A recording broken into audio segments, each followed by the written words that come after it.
Ma'am, we are live now.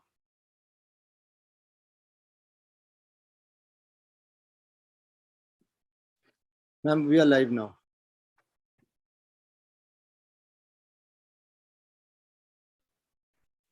Well, good evening, everybody. A very good welcome to all of you once again. It's a really pleasure to come back to you with one more edition of academic activity from the Kolkata Association of Ophthalmologists. So, at the outset, may I invite Dr. Chandrima Paul, President, the Kolkata Association of Ophthalmologists, to deliver the welcome address. Thank you very much, Dr. Surajit. It is indeed absolutely a pleasure to welcome you all to this evening's webinar on glaucoma medical management. And we are indeed lucky to have with us this evening Dr. Sirish Nilivegi, who is outstanding ophthalmologist and glaucoma expert at Bangalore. He heads the Nilivegi Surgical Eye Hospital and Surgical Center. And I go back a long time with him as co-faculty in the Glaucoma Society of India.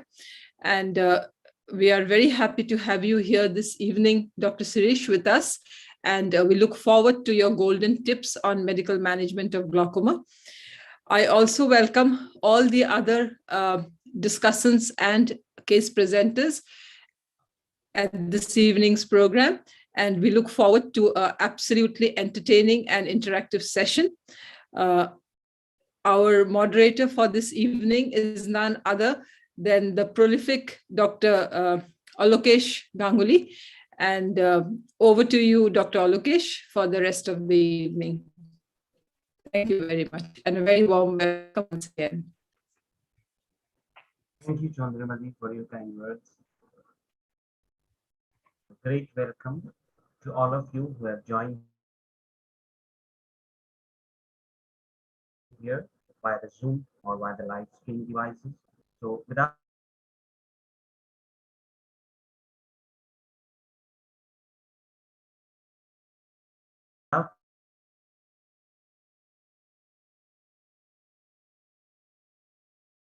much ado, we'd like to start on Sirish, who has been introduced already by Dr. Chandrima ma'am.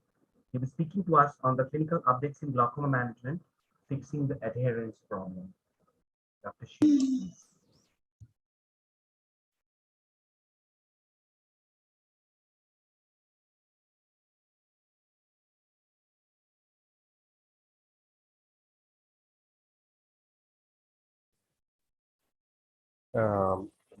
Dr. Alokesh, I start my presentation now? Yes, sir. Yeah, actually, I missed your voice. I'm so Am sorry. I audible right now? Yeah, and right now you're audible, but I missed out the last no part. Problem, no problem. Yeah, no problem. Thank you so much, Karnataka Association of, Kolkata Association of Ophthalmologists, especially Dr. Chandrima Paul, Dr. Surajit, and Dr. Alokesh Ganguly. Thank you all so much for having me here. Thank you, Alcon, for having hosted this. Novartis, sorry. Actually, the topic is pretty interesting one, where we talk about adherence. Most of the times we keep talking about, like, how to diagnose the disease and treat the disease. It's not common that we talk about the adherence. So I thank you so much for giving me the opportunity to talk about this interesting topic. I'll start to share my screen right away. I want someone to kindly please confirm to me that they're able to visualize the screen and hearing me clearly. Yes, your screen is quite visible. It's like, yeah, nicely visible. Thank you so much. In starting about the adherence, we need to differentiate the two things, adherence and persistence. These two are commonly used terminologies, especially adherence. So adherence is the degree to which the patient follows the treatment instructions during a finite period of time. So you give some instructions for about a year, and then you see how the patient is actually adhering to it, whether he's putting the medications correctly and the instructions correctly. It need not be only the medications. The persistence is the time until which a patient first discontinues the use of medications. So he may discontinue it, say, in 2 weeks, it may be about 6 months. So that is, if it is 6 months, so that's how long he's been persistent with his treatment. Usually these two terminologies sometimes are co-used in a similar fashion, but I just wanted to get this thing clear, because with time we are learning more about adherence and persistence and how to tackle each of them. The problems that we face, or the criteria or the factors which cause the problem in adherence and persistence, may sometimes be slightly different. I'm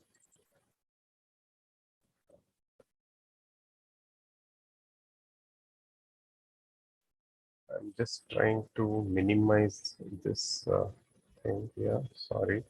Yeah. Okay. So the percentage of this is a graph which shows the percentage of time patients take medications as was prescribed. Of course, this is not statistics which is pertaining to India. This is statistics which has been done in United States of America.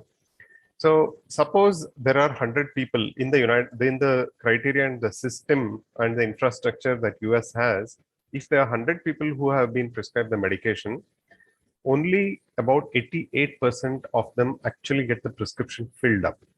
So filling up is something which is it's a established practice in USA. Unlike in India, you give the prescription here in India, they directly go to the pharmacist and buy it. But here they have in US, they have a very rigid rule where the prescription directly goes to the pharmacist through the hospital. And then the patient needs to approach the hospital, the pharmacist, and then pick up the medication. So here 12% is the dropout rate. Then once they get the prescription filled up, only about 76% of this get taken up. That means again, there is a further drop of 12%. And out of this 76%, again further, only 47% actually continue the treatment, where there is a huge drop of 29%.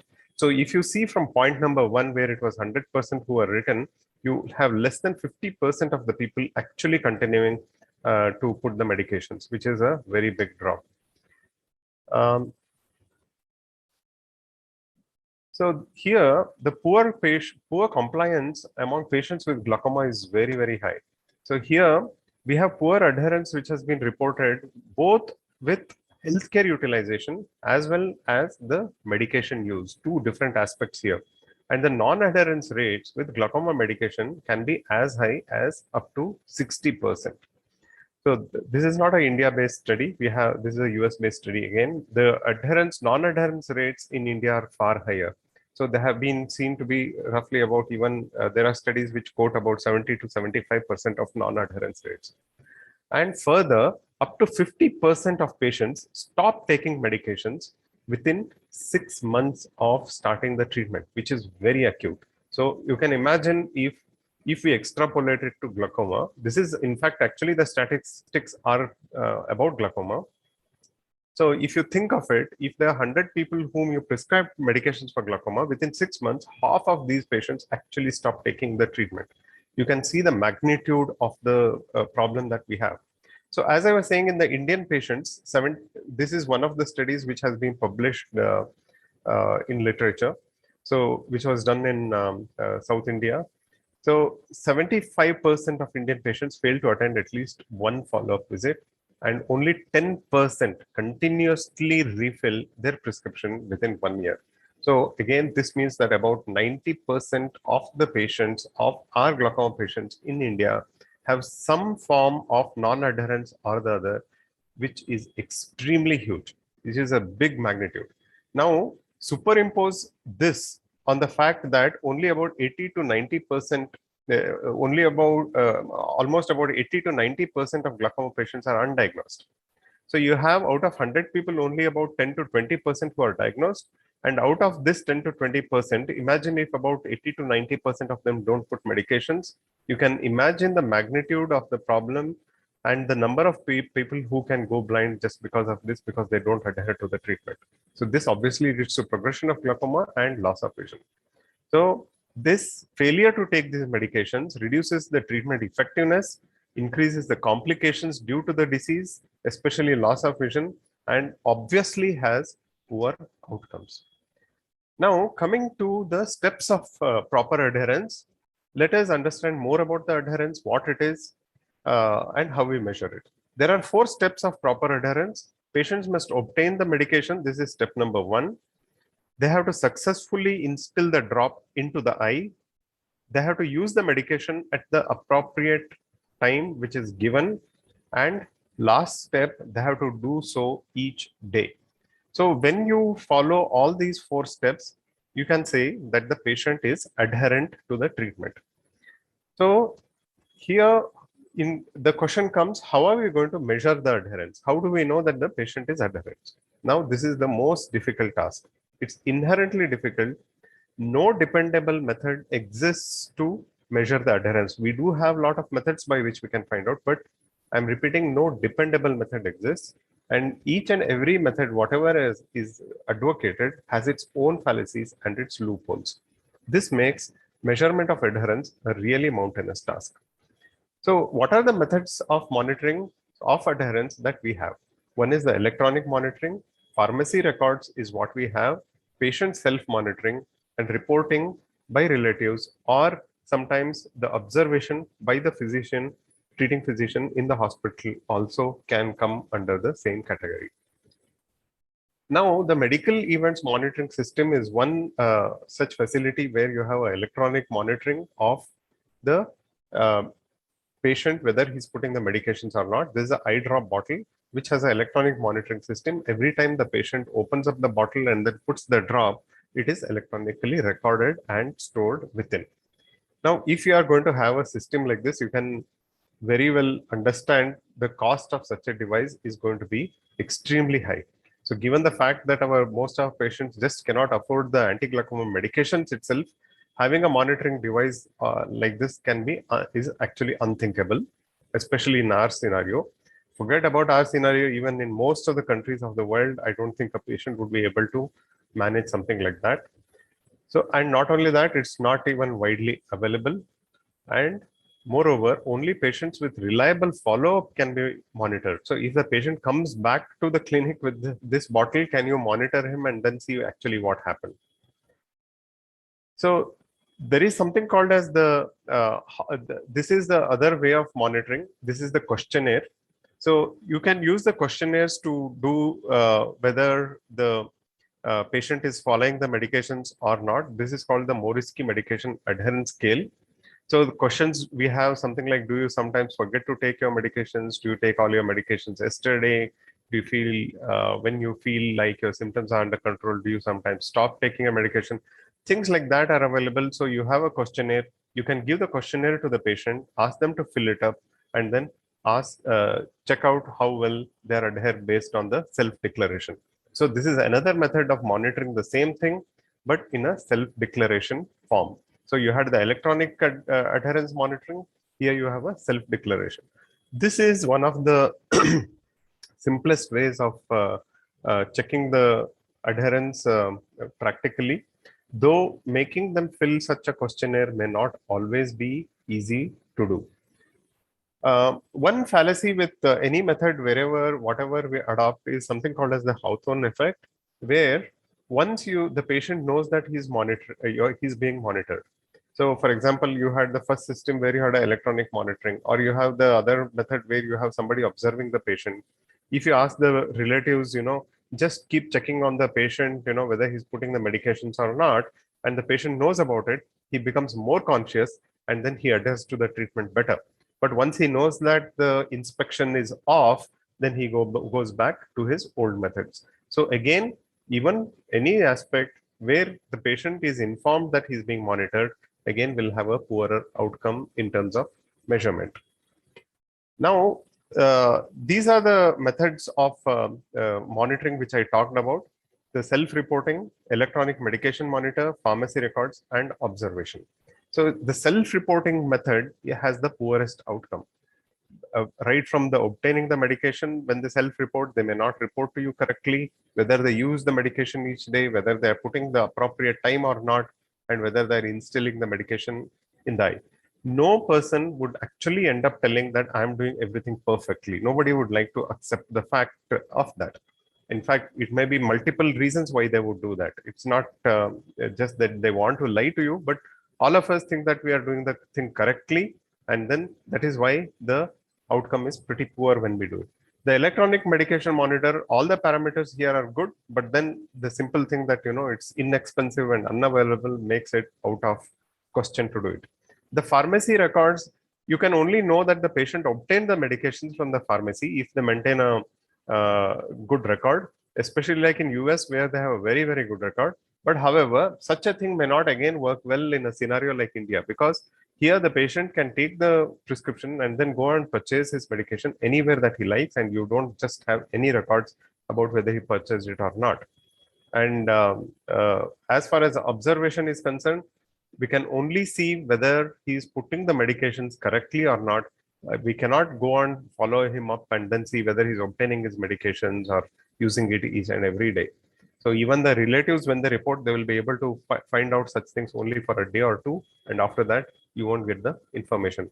So you see by that chart that more or less any method that you adopt to check the adherence is fraught with its own loopholes and difficulties. So obtaining the medication can be quite tedious in a complex healthcare system with poor health literacy skills could contribute, and finance is obviously an important factor. Now, I can give you some insights from one of the very important studies which had almost something like 14,000 subjects which were studied for adherence. Here, in this particular, this is the study which I am talking about, adherence in glaucoma, objective measurements of once daily and adjunctive medication use. So here, there are some shocking facts which they came up with. Only 10% of those prescribed glaucoma drops were persistent with therapy without gaps over the following year. You heard me say that in the Indian adherence study, but then this was the scenario even in the US one. Most subjects prescribed second glaucoma medications take the appropriate number of doses of the second medication, but time appropriate dosing is significantly worse compared with patients who take only one medication. So what it means is, if you have one medication, the time schedule that they need to adhere is very, very good. Once you add up a medication and they go to a second medication, the time schedule goes for a toss. Timing is very important as far as glaucoma medications are concerned, because progression can happen just based on the exaggerated fluctuations in glaucoma, which can happen due to improper timing of the medications. Although 93% of experienced drop users reported no problems in instilling the drops, only 31% were able to correctly instill an eye drop on close observation study. So this is the huge gap between what they admit to. 90%, more than 90% feel they're putting it correctly. But when you see, if the clinician is seeing, only you feel that only 30% are putting the drops correctly. So this is a huge gap between what the patient self-declares and what you actually feel is right. This reinforces the strong need for good counseling and training for the patients. So now, in order to tackle the adherence problem, you have to identify what are the causes of adherence. I'll tell what are the most common ones here. One of the most common ones is forgetfulness. Then you have something called as poor self-efficacy. Poor self-efficacy is, the patient himself feels very low about himself. He feels less confident about himself. He feels that he cannot do it. He cannot overcome glaucoma. He cannot put the medications himself. Surprisingly, this constitutes a huge number of the patients who go for loss of adherence, almost about 60% of patients. In addition to this, you have problems like difficulty in drop administration, poor knowledge, wrong beliefs about glaucoma, and difficulty with medications. So I am going to quote one more study, which was a very, very elaborate study. This study had one of the longest questionnaires of any other study for adherence. So this is a huge number of things which they studied here and found out the p-value significance of it. Out of all the long list of things that they studied, these four were the important ones which had a significant p-value. One was uncertainty in drop application technique contributed to loss of adherence. Depression, the diagnosis of depression, either current or past, contributed in a big way to loss of adherence. Patient's rating of memory, or in the previous slide, I told you about self-deprecation, or having a poor opinion about oneself, was contributing, one of the major contributing factors, and the patient's motivation rating again contributed a large extent to lack of adherence. Now, this is the diagram outlining all these factors which I told you. I'm not going to go into each and every one of them, but I'm going to tell you this important circle here. What you are seeing is the 5 dimensions of adherence. So one is the socio-economic factor. Second is the healthcare system related factor. Third is the condition related factor, like, how whether there are lack of symptoms of glaucoma, how is the severity of symptoms, depression, psychotic disorders. So related to that, therapy related ones have got more to do with the medication, whether it causes side effects, whether it causes problems, whether it's uh, complexity of the regime involved, etc. Then comes the patient related factors, like, are they knowledgeable about the disease? Do they know the disease properly? And do they perceive the risk to the disease? Do they understand about glaucoma and things like that? The socioeconomic status and the socioeconomic factors have got to do with the living conditions, about whether they have the insurance which covers their medications or not, etc., etc. So these are the 5 important factors where we can sort of segregate the problems related to adherence. So now the non-adherence, when you increase the number of medications, you can see the graph here, the non-adherence becomes poorer and poorer. And when you have the fixed number of medications, the adherence becomes better. So this is one of the factors. Probably I will put these slides again. So how do we tackle the lack of adherence? Currently, in most cases, we pay less importance to lack of compliance. Patient is just reminded or reprimanded again. This is how we actually do it. I'm being honest in admitting this. In busy OPD, less time is spent to understand the underlying problem. So what do we do when we have, there is a progression? We check out, we see if there is, the patient is adhering to his regime or not. If he's not adhering, we just say, see, you have to adhere it. Don't you understand it? If you don't do it, you're going to lose your vision. Maybe 3-4 sentences, and that's it. We push the patient out of the OPD, and then he's reprimanded and sent home. This is our current, unfortunately, whether we like to admit it or not, this is how we deal with it currently in most of the cases. So now let me give you one very, very important statistic. Education as a sole intervention was found not to improve adherence to statistically significant level. So all of us tend to believe that, okay, if we educate the patient, then the adherence will improve. So I am putting a long number of studies here. At least 4 studies I'm quoting here. Why am I doing this? I am doing this, or I am putting so many studies just to show that whatever this sentence is there is an extremely important statement, that education has not a big role to improving the adherence. And most of us believe that if we educate the patient, our work is done. If we threaten the patient and educate the patient to in few sentences, our work is done. No, that is not going to solve the problem of adherence at all. We have to go further than that. So what do we do in such a scenario?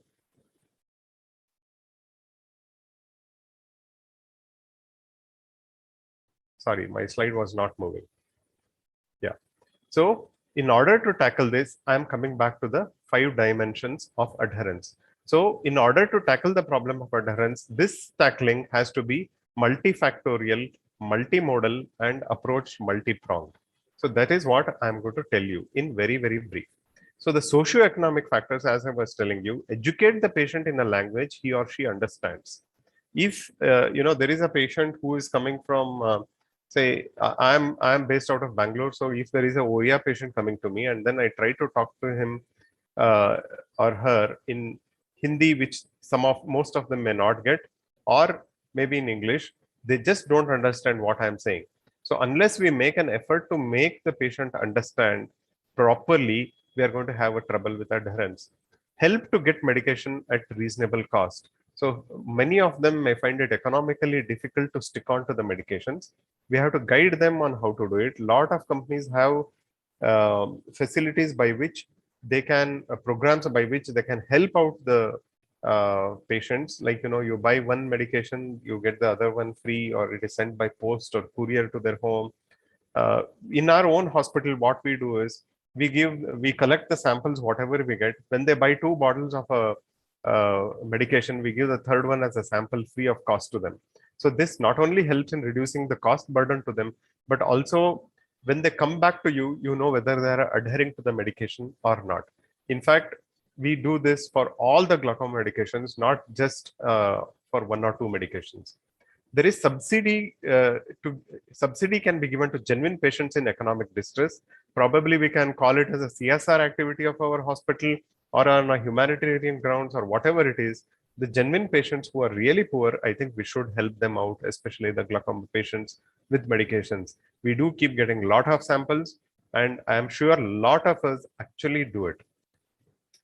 Then the healthcare system related factors optimize the wait time for patients. If we keep making the glaucoma patients wait for about an hour or two every time that they come, then the compliance in them to come back to the OPD to you for a checkup reduces.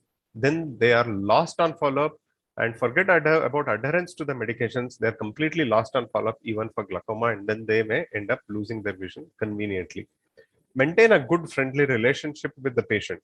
If you are very curt and rude with the patient, then the patient may just not turn up with you for the next visit, and then he may not go to any other doctor as well.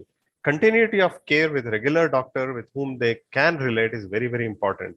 This is especially true in very big institutes where a new doctor sees them each time that they go to the OPD. So they lose that personal touch that the doctor can give to them, because in India especially, and all over the world obviously, a lot of importance is given to the patient doctor relationship. If we don't put an effort to maintain this patient doctor relationship, then the stimulus to the patient to come back and see that doctor just somewhere down the line withers off, and he may not see the doctor, and then he's lost on follow-up. And make sure the drugs are easily available. If you write a prescription drug which is not easily available, a company which is not especially with the glaucoma drugs, if you write a prescription which is available in only one part of the city or maybe country, then he goes to another part of the country, it's not available, then he just stops the medications all by himself. Then the condition related, which I was talking to about, wide spectrum of symptoms should be explained to the patient in detail. So sometimes the patient the glaucoma patients hardly have any symptoms. Sometimes they have very severe symptoms. So the patient with low symptoms should not assume that he does not have any problem with glaucoma, because most of the times the glaucoma being an insidious disease, they never even know that it's harming unless you demonstrate it to them. So what I do in my own practice is when they have glaucoma, I try to demonstrate it to them by using confrontation method and then make them impress about the condition that they're facing.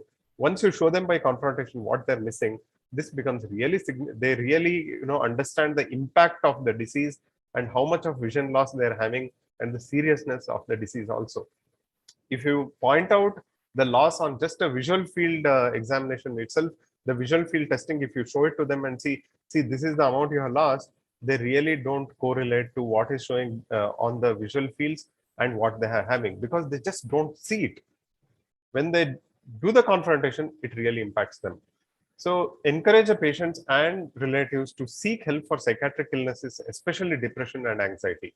So if they already have depression and you put drugs like timolol, without even knowing it, you are sending the patient into a more deeper depression without knowing that timolol is causing it. Not just that, elderly age can be one of the major reasons why they go into depression and anxiety independently, and these have to be tackled on a very important basis. Otherwise, patients with this problem actually just discontinue the medications and then you have had it. Then coming to the patient-related problems, proper education about the condition is very, very important. Make them understand what glaucoma is and how it can impact over a period of time. So especially given the fact that they don't see these defects themselves, makes it all the more important to make them understand that, see, this disease is characterized by a situation, or specifically, the situation is such a way that actually you do not see the damage until about 90% damage is done. So be careful about it. This part of the education is extremely important to the patient, and you have to be very, very motivating to the patient through involvement with the patient. They put the medications, please don't keep quiet. Please make it a point just to say, see, you have been doing it very, very well. If the glaucoma, the disease is stable, it is only because you have been putting your medications very well. You have been coming to the doctor on regular appointed basis. and you are doing your tests on time. Not only this will motivate the patient, self-motivate the patient, it will also help him to maintain future follow-ups also more rigorously. Confidence building at every step is extremely important, because just because of the disease, if he starts losing his vision a little bit, then he loses his confidence. He feels that the medications are not working, and then he just stops the medications. Address issues such as hearing difficulty and visibility difficulty also, as these can impact the disease. The patient needs to be supported. He should not be blamed in this journey of glaucoma where you want compliance from the patient. Take into consideration the patient preferences. Ask him what he wants.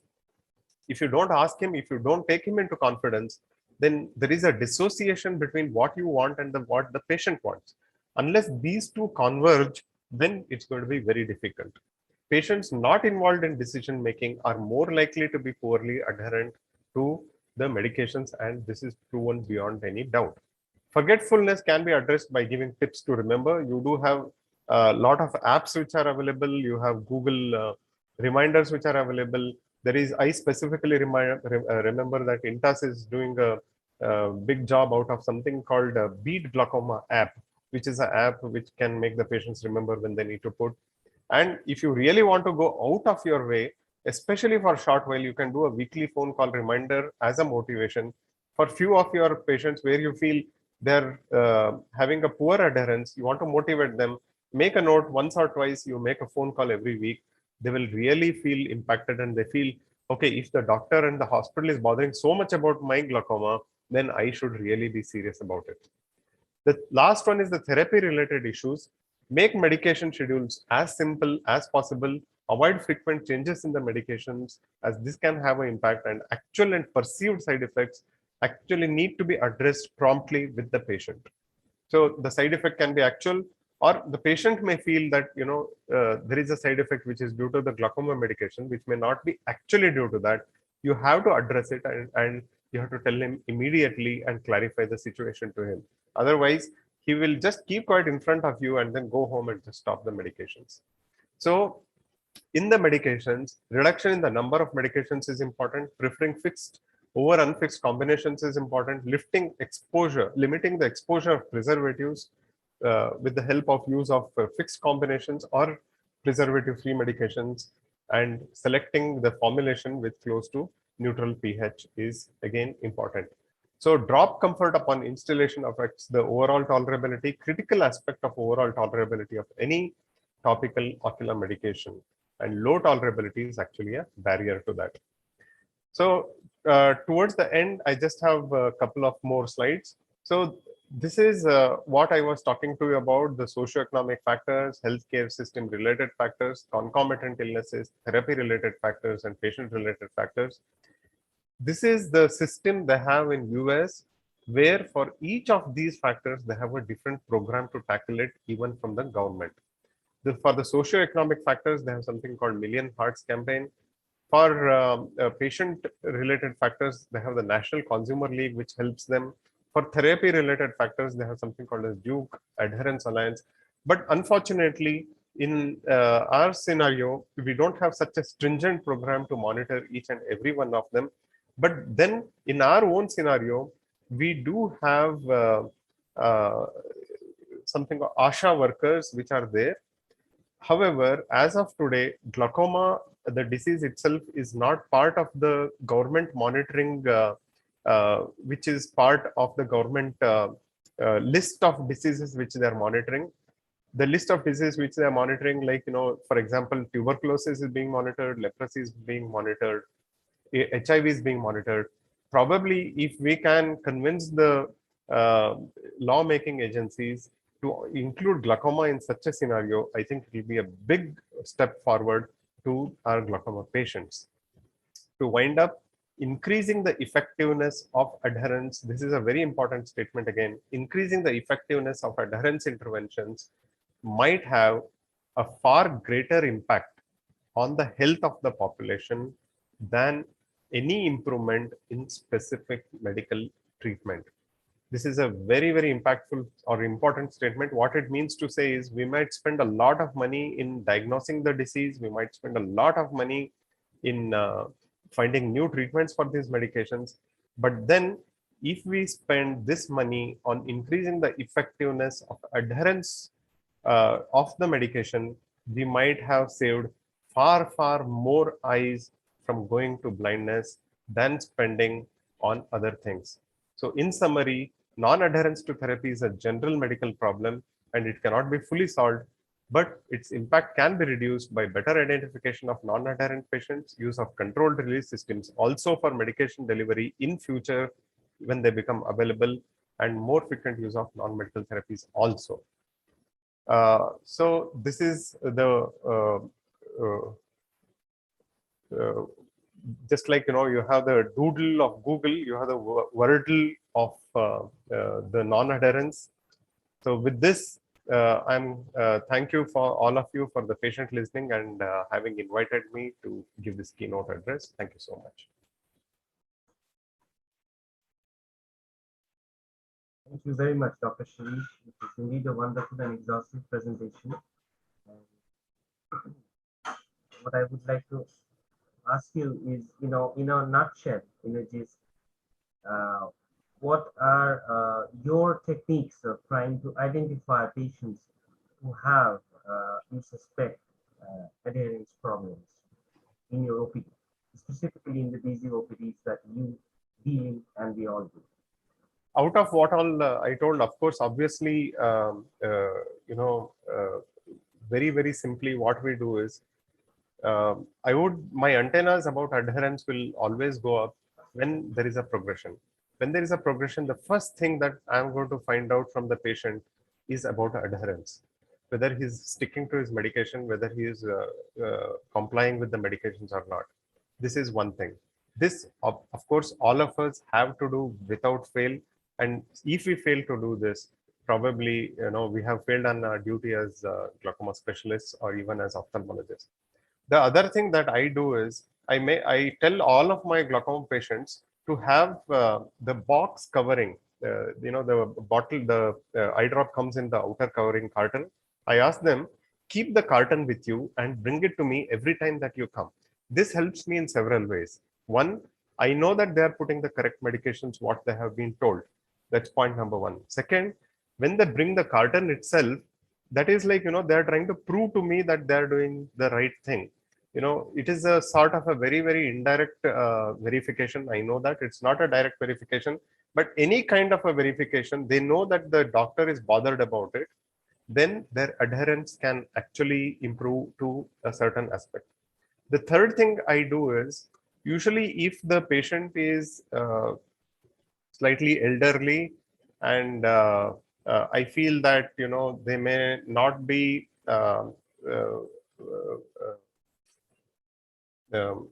it's not low IQ. I'm sorry, I'm not getting the right word for it. But then if the patient is not so sharp to understand, what I do is I ask the patient relatives, have you seen the patient put the medications yourself? Are they doing it correctly? So I do it right in front of the patient. And then sometimes, very few times, if I feel that, the answer is smudged, I send the patient out and then ask them. This is not a very common thing for me to do, but most of the time I ask the question when even the patient and the patient relative is there. So these are the three commonest things. I don't use a questionnaire myself. I haven't done it. We don't do it in our practice. So these are the commonest things which I do. And as I said, the first thing, please, when there is a progression, the first thing you have to do is check for adherence. Not just progression on the visual fields. Sorry about that. It's also a fluctuation in the intraocular pressure. If you have kept a, you have achieved a target intraocular pressure, say of 14 millimeter mercury, and then you see that he's gone to about say 16 or 17 millimeter mercury in the next visit, your immediate question should be about adherence. Thank you for your wonderful suggestions. I feel that all of us would be served very well if we stick to the suggestions that Dr. Shirish has given us. Thank you so much. So we'll move on to our case presentations, which we have lined up for today, very interesting ones. So the first case presentation will be by Dr. Tania Rai, and it will be discussed by Dr. Debashish Chakraborty. Dr. Tania Rai. Good evening, sir.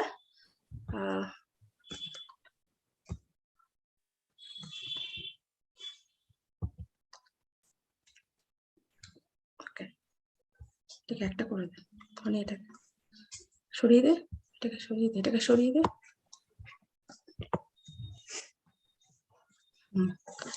So am I visible and audible? Yeah, you're audible and your screen is visible. Please carry on. So can I start, sir? Yes, please start. Okay. Good evening, everybody. Today my topic is when not to operate a lesion with a traumatic cyclodialysis cleft. A 9-year-old boy referred from outside with a complaint of a painless, gradually progressive swelling over the white of his left eye since 6 months, and also complaining of mild redness in left eye. History of injury in left eye with a stone 3 years back, suffered a corneal limbal rupture in his left eye from 3 o'clock to 5 o'clock positions, repaired under GA outside our institutions, and previous documentation reveals best corrected visual acuity of hand movement in his left eye and 6/6 vision in right eye at the time of discharge from the hospital. So on examination, right eye best corrected visual acuity was 6/6, but the left eye PL positive and PR accurate in all quadrant. People right eye regular and reacting to light, and left eye sluggishly reacting to light. Conjunctiva, right eye was white. Left eye, there is a large translucent vascularized bleb measuring 10 into 5 mm in size, extending circumferentially along the limbus from 12 o'clock to the 5 o'clock positions. Cornea clear, and left eye the bleb encroaching on the temporal cornea and the laser cornea clear. Anterior chamber deep and white in right eye, and the left eye shallow and no reaction. Lens clear, and left eye lens cataractus. On examination, IP right eye 17 mm of HG with corrected CCT, and left eye 6 mm of HG. Gonioscopy open angle in all quadrant. Left eye could not be performed as the bleb was encroaching on the cornea, and shallow AC. Dilated fundoscopy 0.4:1 and NNR healthy, and the left eye could not be performed due to media opacity. So this is the investigation USG B scan. The left eye was normal, and left eye UBM was done, and there is a slit-like defect between the ciliary body and the sclera, and this is cyclodialysis cleft, and that was less than 3 o'clock hours. And this is an bleb.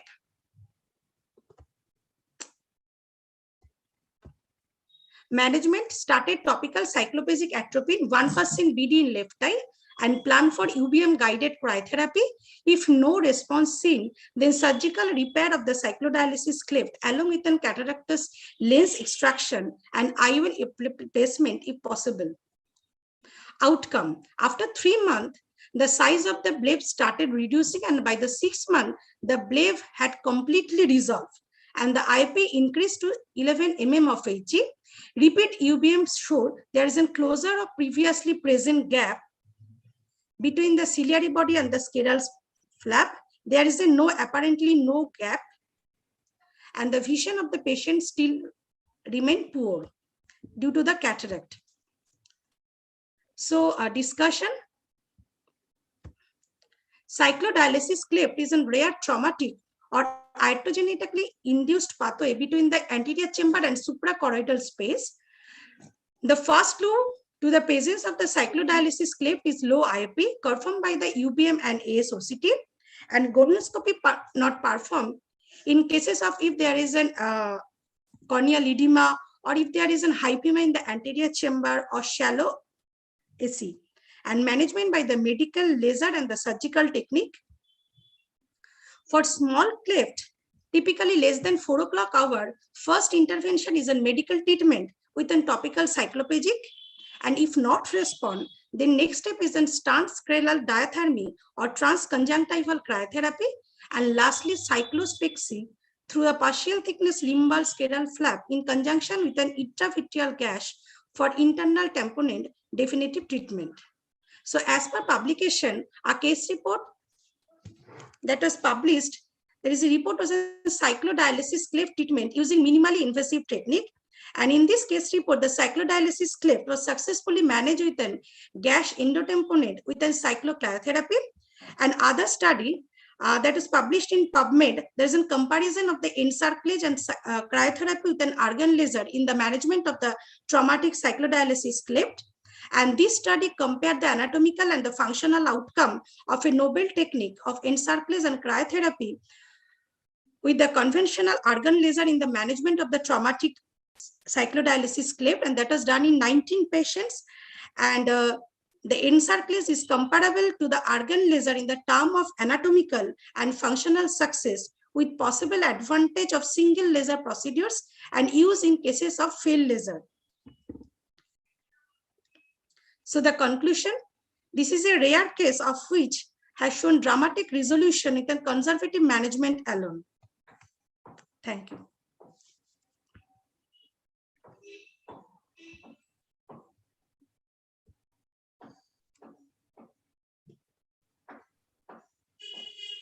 Thank you, Dr. Tania, for a very interesting case you have presented. I would like to invite Dr. Debashish Chakraborty to discuss on this case which Dr. Tania has just presented. Yeah, thank you, Alokeshda. Thanks to Kolkata Academy of Ophthalmology for this opportunity. It is a rare case that we see in our OPDs, but rarely we do see such cases. And well, initially the treatment, as she has mentioned, is with atropine, and it is prescribed for 6 to 8 weeks. And sometimes these patients have concurrent inflammation for which steroids were used, but then it is probably prudent to stop the steroids so as to increase the inflammatory response so that the cleft can resolve by itself. So these are the usual medical things, tools that we have, that is to use atropine and to stop steroids. And in many cases, we have seen that the clefts resolve spontaneously and we don't have to do anything. So when the cleft does not resolve after conservative means, like she has mentioned, there are options of laser. So that laser can be done by this argon laser, or it can be done by the transscleral cyclophotocoagulation technique, and even Nd:YAG laser has also been mentioned. Cryotherapy has also been mentioned. The location of the detection of the exact site of the cyclodialysis cleft, that is very important, and the most important tool for doing this is by gonioscopy. But in many cases we have a soft eye and gonioscopy may be difficult. So it has also been described to inflate the eyeball, to inject viscoelastic and then perform gonioscopy so as to localize the bleb. And also we can take help of this UBM and also anterior segment OCT to detect the location. And then when either the medical treatment does not help or the laser does not help, we have to resort to surgery. And I have actually seen very few cases of cyclodialysis clefts, and some of these have closed with conservative management. Some have been lost to follow-up. I have personally not had the opportunity to repair a cyclodialysis cleft myself, but I've seen some of them being done. And like she has mentioned, the partial thickness scleral flap is made, and the after the localization of this cleft, it is sutured directly. So this is all about the cyclodialysis cleft, and I think she has managed it well. Although vision-wise, much could not be done, but again, you have detected the cleft and you have managed it the way it should be done. Thanks for the presentation and thanks for the opportunity. Thanks, Debashish, for giving us an insight into the management of cyclodialysis clefts and their management. So we moved on to the next case presentation, which would be by Dr. Shaumendranath Ghosh, and the discussion would be Dr. Shobhik Banerjee. I would like to request all case presenters to skip a discussion slide if they have one, because the discussion is already there and can speak on the case. Thank you. Shaumendranath Ghosh. Thank you, Alokeshda. Am I audible? Yes, you're audible, Shaumendranath. Okay, my screen is visible now. Yeah, it's visible. First of all, good evening, and I'd like to thank Kolkata Association of Ophthalmology to giving me this opportunity to present this case. I don't have any kind of financial interest regarding the subject matter of this topic. So a few years back in 2016, a 63-year-old male attended an emergency outdoor for redness in the left eye for the last 2 days. This is the first time I made this patient. Patient is a known case of primary open angle glaucoma and on Travatan eye drop for the last 4 years. Patient undergone cataract surgery both eyes 1 year back. He was diagnosed as CML or chronic myeloid leukemia in 2010 and on chronic phase with chemotherapy therapy. He is taking around 400 milligram per day. Patient does not have any kind of other systemic problem. Now on examination, what I found in the left eye, there is a subconjunctival hemorrhage and anterior segment of the both eye was pretty normal. Both the eye has pseudophakia. Intraocular pressure on the right eye was 14 and left eye was 12 millimeter of mercury and the best corrected visual acuity was 6.9 in the both the eyes. When I checked the posterior segment, what I found retina was normal, but the discs were showing the advanced cupping. In the right eye, what we can see is around 0.85 cupping with the thinning of neuroretinal vein, which is more in the inferior quadrant than the superior quadrant. And left eye is almost around 0.95 with 360-degree neuroretinal vein thinning. With this, my diagnosis was primary open angle glaucoma with left eye subconjunctival hemorrhage. And the patient was advised to continue Travatan eye drop as before and advised lubricants for 1 month in the left eye. The patient came back for routine visit after 1 month. In that time, anterior segment was normal. Intraocular pressure was 13 millimeter of mercury in the right eye and left eye was 12. And this time I investigate for glaucoma investigations. And CCT was done, right eye was 524, left eye was 530. I did the HFA in which we can see in the right eye, you can see the superior altitudinal defect, almost total defect, along with the inferior eye defect here. And left eye, the damage is more advanced. That is only the central part of the vision is remained. When I did the 10-2, I can see very well that here, in right eye, in the superior quadrant, the visual field defect encroached for the centration. And left eye is little bit of spared. So I did RNFL analysis also, but it was done in later date actually. RNFL analysis does not have any value in very advanced cataract, advanced glaucoma, sorry. So I did it and you can see there is a RNFL loss in all the quadrant almost. And I did the ganglionic cell complex also in both the eyes and we can see there's a severe loss of ganglionic cell complex in both the eyes. I did the OCT RNFL also, OCT macula also. In this case, in both the eyes, the OCT was normal. Now I followed up the patient from 2015 to 2021, and I asked for an overview HFA print. And what I found that the patient also came in 2011, and from 2011 after that the patient came in 2015, and there is no follow up in these 4 years, and definitely from 2011 to 2015 there's a progression of glaucoma, significant progression of glaucoma, BFI from 40% reduced to 26%. And if we see the overview, we can see there's a progression of glaucoma occurred, especially in 2017 to 2018. The BFI drops from 25% to 19%. And what we can say here also that the patient has a progression in the glaucoma in the right eye, a long-term follow-up in the right eye. I did in the left eye also. Left eye, what I found that the patient also has a progression of the glaucoma from 2011 to 15, and from 15 onward, the patient has almost a stable field in the left eye. So if we see the mean deviation progression from 2011 to 2015, both eye has decreased mean deviation here.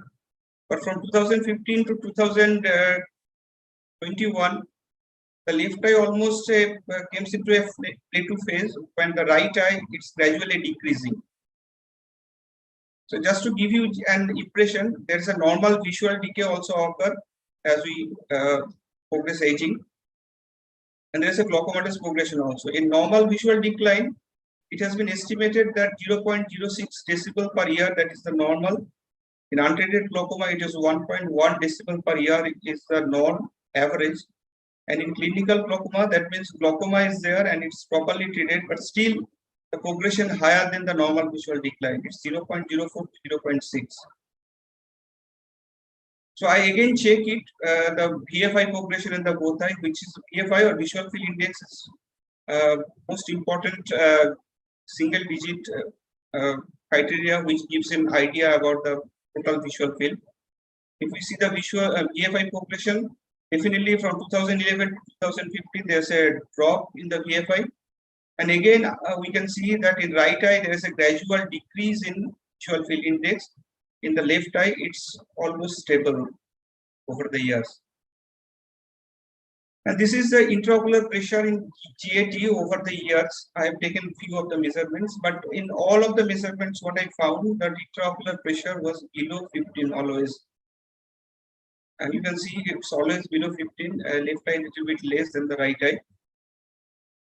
So at the end, my conclusion is there is a progression of glaucoma in the right eye despite intraocular pressure control. So in this case, what are the causes of progression in a well-controlled glaucoma? Well-controlled means well IOP controlled glaucoma. What are the causes of progression? The first cause, as we heard, that the poor compliance is the main important cause for progression.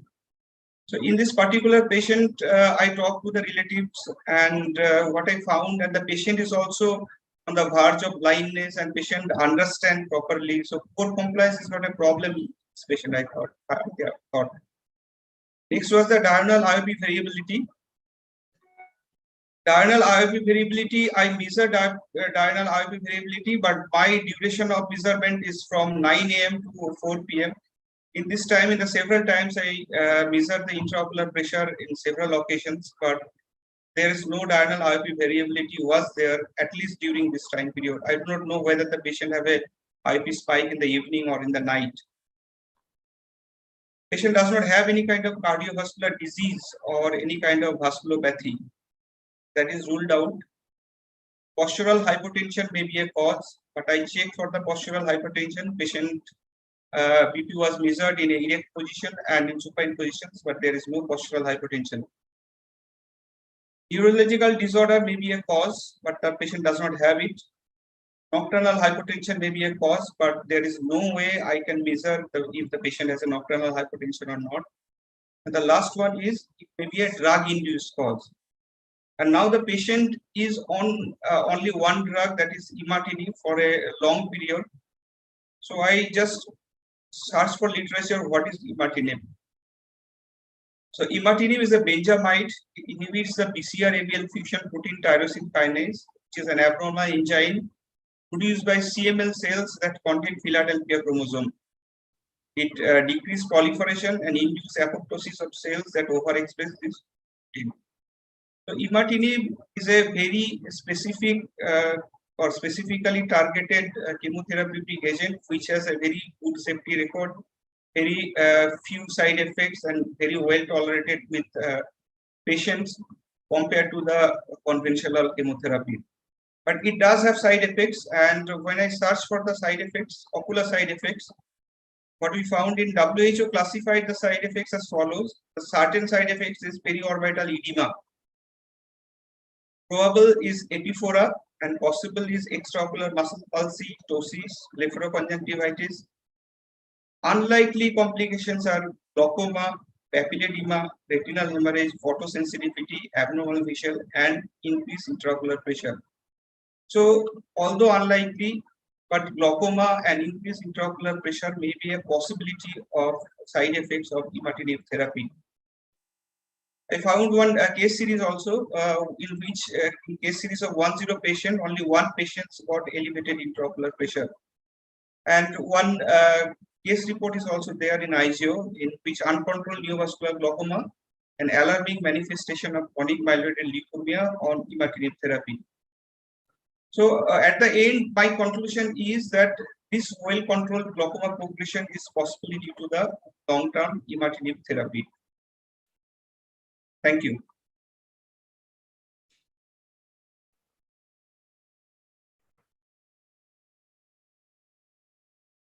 Thank you, Shomendra, for a very interesting case presentation. I would like to invite Dr.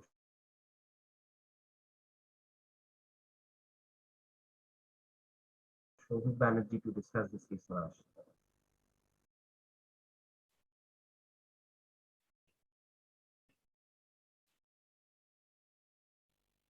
Dr. Shobhit Banerjee, please. Dr. Shobhit Banerjee, please. Hello. Am I audible? Hello. Yeah, yes, now you're audible, Shobhit. Please carry on. Okay. Thanks, Alokesh, and thanks, Chandrimati, Sumidda, and Kolkata Association of Ophthalmology for giving me this opportunity to discuss this case with Shomen and the audience. Now, this is a very, very interesting scenario, and Shomen has described the case very nicely, and it is possibly the mixture of everything what we are discussing since the beginning of the evening. Now, given context, the patient in 2000, as per him or the case records, the patient deteriorated basically between 2011 to 2015. And after that, almost stabilized in left and slight progression in the right. Now, in way back in 2010 or 11, the patient was much more, was more motivated with CML than the glaucoma. So there is also no record.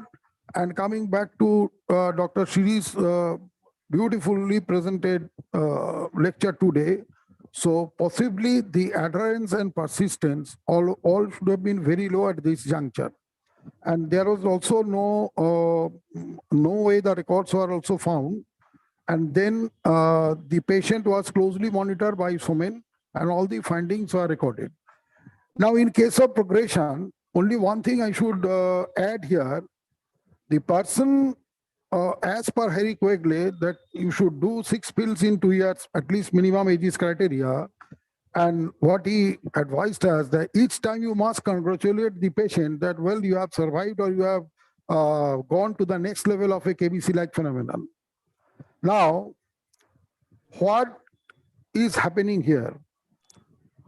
The disc is almost full, the almost 0.9 in both the eyes, and the visual field, this is bilateral, symmetrical, very high depth, closely to the fixation and involving fixation almost. And the bilaterality, the symmetricality, and the IOP always recorded in very low teens. Can it be an associated low tension glaucoma? We should also keep in mind. Number 1 point. Number 2 point is that in many places of India as well as in West Bengal, the glaucoma progressive gene has been described already. Now, if you try to associate imatinib with the glaucoma progressive gene, now imatinib acts very selectively in BCR-ABL tyrosine kinase in Philadelphia chromosome positive AML, CLL, chronic mastocytosis, etc., all the groups. So tyrosine kinase, which is an integral part of also our visual system, possibly it can interfere, though it has not been recorded anywhere. This is number 1. Another interesting point is there that if we talk of imatinib in India, it's nothing but Gleevec. And by Novartis only. And sometimes 1 or 2 untoward incidents has been already recorded because there had been a serious issue with Gleevec in India, that the beta crystalline form is there, another is the mesylate non-crystalline form is there. And there had been a case in Supreme Court also where Novartis actually lost to Union of India in 2006 over a patent issue. But in my mind, if you take all the points, then it appears to me more to be a case of a normal pressure glaucoma. It can be enhanced by imatinib. There is no available literature on that. And postural hypotension here is very difficult to record, though 24 hours blood monitoring system is now available at least in Kolkata. Another point, whether Suman has seen that or not, that between 2011 and 16, when he first saw the patient, up till 21, in the last 5 years, it is nearly stable. That means the patient is possibly adhered, or the patient is monitoring closely. And 2011 to 2016, the patient progressed. Possibly patient was not that much adherent. That is the simplest answer. That is the simplest answer, because in last 10 years, patient is on the drug. If the last patient is on the drug, then how can it cause the progression? That's my point. And point number 2, to me, this feature, the range of the IOP, the classical Humphrey visual fields, they are more of a normal pressure glaucoma findings. What's your opinion? I also want to take. I just want to add a couple of points to this. That is, number one is your very well presented case and very well discussed by Dr. Shobik. So what Shobik just mentioned, I just like to stress on that first. That is, I think this patient needs a 24-hour diurnal variation. This could be a case of primary open angle glaucoma, which we are missing because we are doing an office IOP or a random IOP, as we call it. So this is a patient who actually requires a 24 hours diurnal variation. That's number one. Number two is, I think, because now we have technology at our fingertips. So we have the Heidelberg, which actually can distinguish between the retinal nerve fiber layer thinning in age and in disease. So it would be a good idea to get a Heidelberg done so that we know whether it is nerve fiber layer thinning with age, which is more apparent in this patient, or whether it is due to disease. And third, and not really the least, is that we have the OCT angiography available nowadays. So the discs, what you showed, the right eye, I think, had almost 0.95 cupping, and the left eye, it was an asymmetrical disc. So I think you could do the disc perfusion to see what the perfusion is like. Not that we have very much treatment for all these, but at least we arrive at a final diagnosis that this is what we're treating and this is what we're doing the best for. So that's what I wanted to add. Didi, I have another question for you. Thank you, Shobik, for your Last, Alokesh, please allow me one thing. Yeah. Considering you can give the feedback also, Didi also, Sumita is there also, Dr. Sirish is there also. Given the context of the DIS finding and the fundus finding, do you think here travoprost is better, or dorzolamide or brinzolamide is a better combination? Is a better choice rather? Well, if you're to preserve the visual fields, as he showed the progression on the visual fields, then I think the only documented drug for preserving the visual fields is brimonidine. Till date, we believe brimonidine can only preserve the visual field, no other drug basically. Maybe a brimonidine can be added. Just for the information, I just added dorzolamide in 2017 when so travoprost along with brinzolamide. Just one thing is this, that at the times of progression there may be some changes in the phases of the chronic myeloid leukemia, though it's back from 30 years of my study, but like there are accelerated phases, there are blast phases which are intervening in between, and which can definitely cause deficiencies in the microvascular circulation. Yes. That's very important. Yes. Just to mention is that patient has several times comes to me, and a few of the time patient came with the subconjunctival hemorrhage. Its hemorrhagic problem was there. Yeah. Okay. Thanks, Shomendranath, for a very interesting case. Now we move on to our next case presentation, Dr. Sutapa Rai, and case discussion will be Dr. Shailaja Sengupta.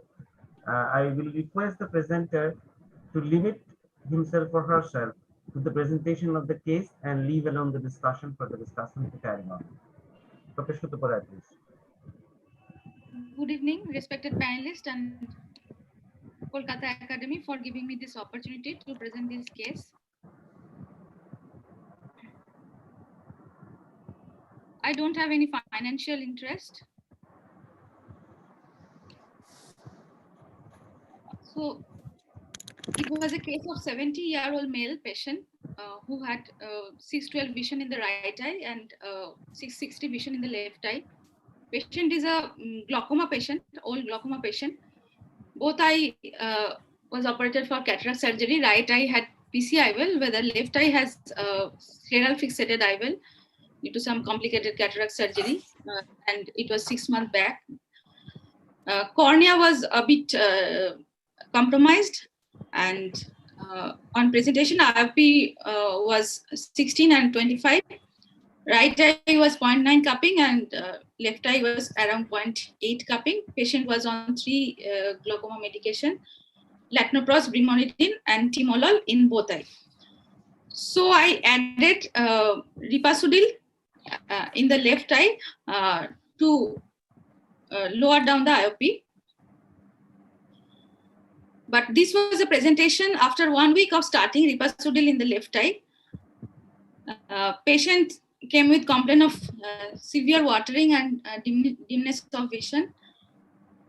Hand movement vision was noted in the left eye. And if we take a closer look, we can see the reticular bullous corneal edema in the left eye, in which ripasudil was added. So I discontinued ripasudil and advised the patient to come after 1 week. Patient came after 2 weeks of stopping ripasudil, and he himself told me that his complaint is much more reduced and he can see somehow better in his left eye. And this is a picture of 1 month after stopping ripasudil. The cornea almost came back to the previous stage before starting the ripasudil, and vision was 618 in the right eye and 616 in the left eye. Patient is now on bimatoprost, brimonidine, and timolol combination in both eyes. Right eye having 17 RP and 20 in the left eye. So I started literature search. As I know, the ROCK inhibitors are good for corneal endothelium. They play a part in both increasing cell adhesion and proliferation in corneal endothelium and allows the preservation by slowing down the apoptosis. And there are various case reports and publications showing ROCK kinase inhibitors having beneficial effect on corneal endothelium after phaco, as well as in diabetic macular edema and corneal edema, ROCK kinase inhibitors are giving good results according to the literature. But what I found is this transient reticular cystic corneal edema is also not very uncommon. There are few case series of nitarsudil, Ropresa in patients with corneal edema. Patient developed this cystic kind of epithelial edema, which resolved normally after stopping of this nitarsudil. And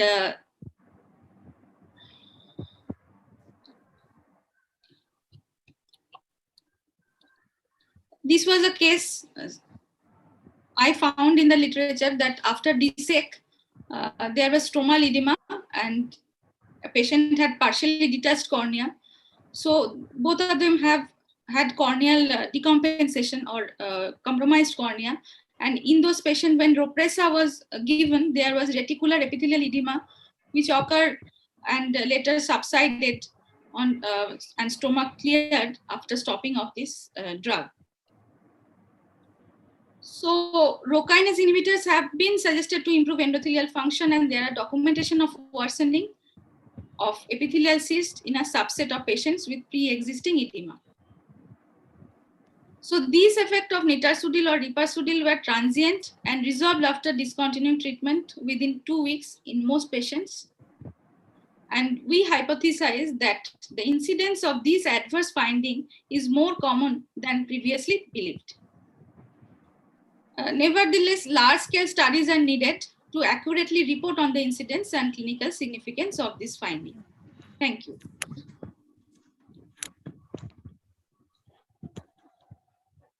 Thank you, Dr. Shrutapa, for a very interesting case presentation describing a very important facet of these new Rho kinase inhibitors.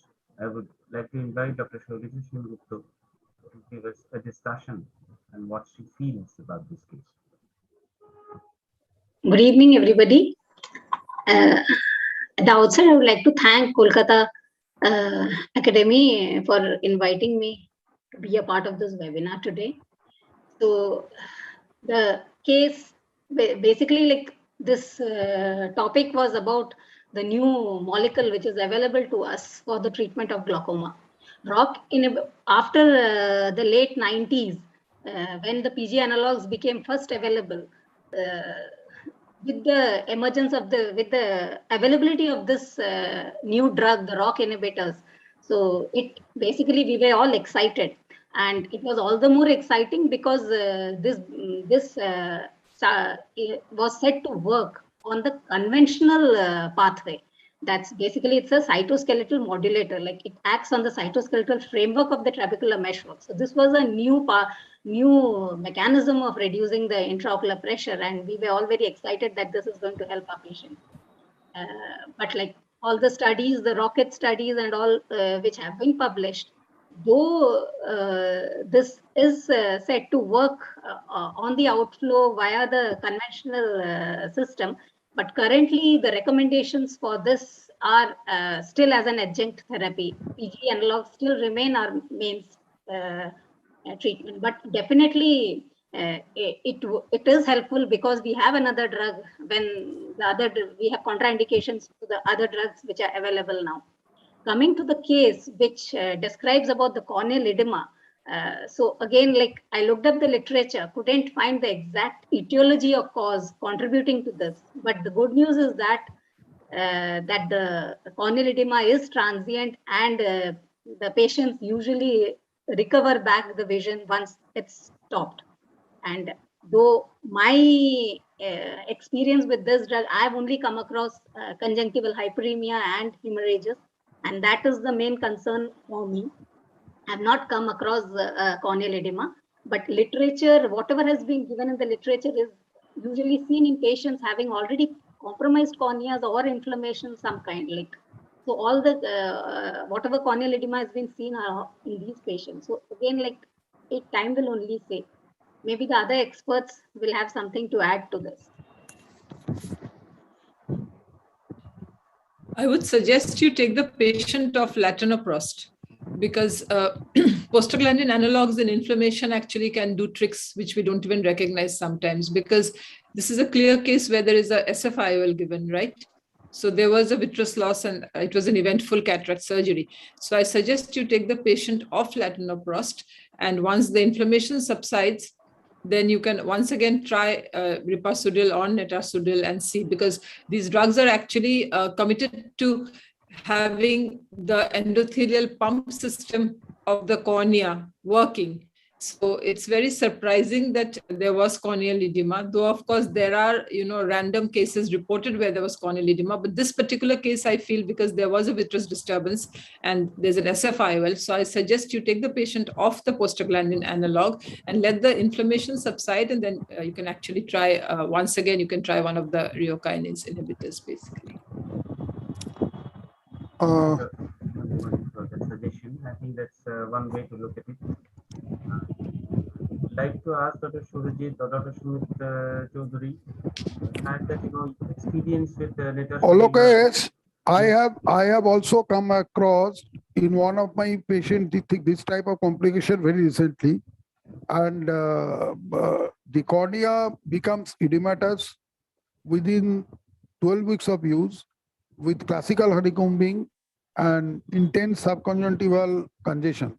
Okay, and Didi is correct, possibly in a breached cornea or a compromised thing or a compromised corneal situation, post corneal ulcer or something like that, it is possibly not advisable to administer rock inhibitors.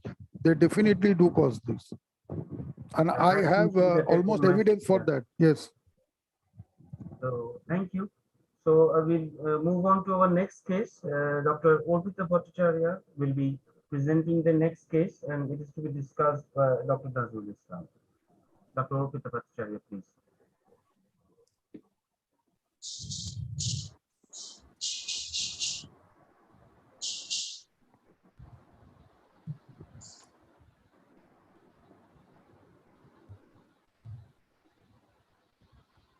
Dr. Orpita Bhattacharya, yeah, could you please start sharing your screen?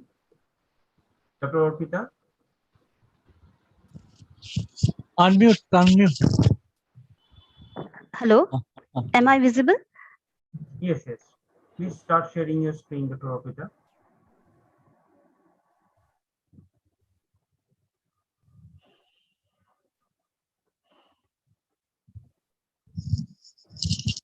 Please unmute.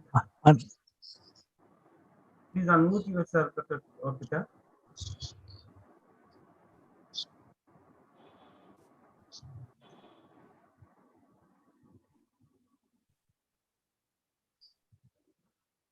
Hello, hello. Yeah, Good you're evening. audible. Yeah. Yes. Go Yeah. on. Good evening, everyone. First of all, I want to thank Kao for giving me the opportunity. My case is a 35-year-old lady who presented on 26/7/21 with complaints of diminution of vision in both eye. Sorry to interrupt, Dr. Peter. Actually, Yes. do you have a presentation? Please share the presentation. It's not visible or what? No, No, it's ma'am. not visible. Share your screen. Share your Please share screens, ma'am. There's a lower button, share screen. Yes, I have done that. Share screen. Press that icon, ma'am. Yes. Then desktop. Okay. Share screen. Desktop.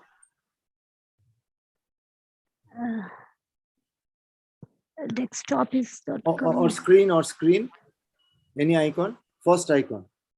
Yeah, screen. Screen is there. Bus. That's all. This one. Wait for a moment. Yes. Please make it full screen, ma'am. There's a cup sign at the bottom. Lower right bottom. Just look at the right lower.